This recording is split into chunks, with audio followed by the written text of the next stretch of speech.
We begin not with code, but with a classroom. A teacher clicks, an error pings, again. A student sighs, the homework app freezes, again. At City Hall, someone's waiting in line for the third time because the e-government portal says their identity doesn't exist. These aren't ghosts, just citizens trapped in someone else's software. These aren't just bugs either. They're breadcrumbs, scattered clues pointing to a deeper glitch in the system. Here's the twist. Public services increasingly run on software they didn't write. Black box tech, foreign servers, licenses longer than Hamlet.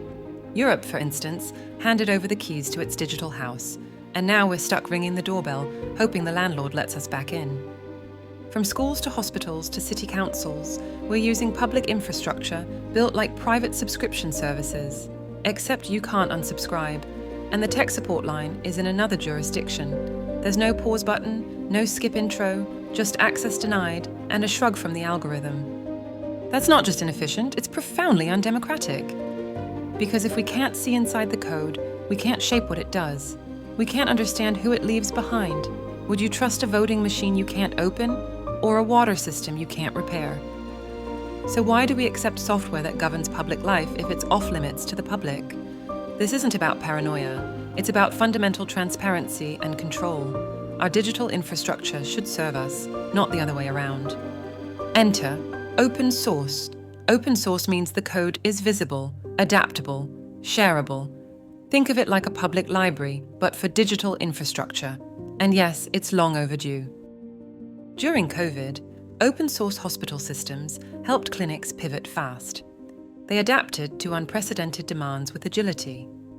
A 2021 EU study found that €1 billion invested in open source generated up to €95 billion in impact. Not a bad return on investment, wouldn't you say? In France, the Public Finance Ministry swapped Microsoft Office for LibreOffice, saving millions. In Germany, cities like Munich and Dortmund are building their own open platforms. Portugal's open school system now supports 800,000 students. And no, that's not a typo. Real people, real tools, real sovereignty. And no, you don't need to speak Python, you just need to believe that public means public.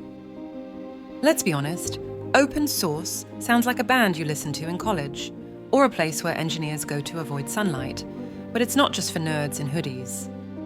It's for parents who want school apps that don't crash at 8:02 a.m.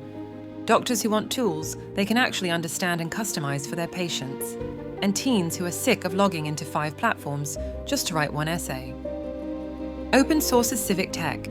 It's what democracy looks like on a screen, not shrink-wrapped, not outsourced, but co-created, shared, fixable. Imagine if roads worked like software. To walk the sidewalk, you'd need a passcode from Company A. Company B would own the traffic lights, and they'd update randomly, once a year. Potholes? Please file a ticket through our exclusive app, Android only. Absurd, right? And yet that's our digital reality. We accept these digital limitations that we would never tolerate in our physical world.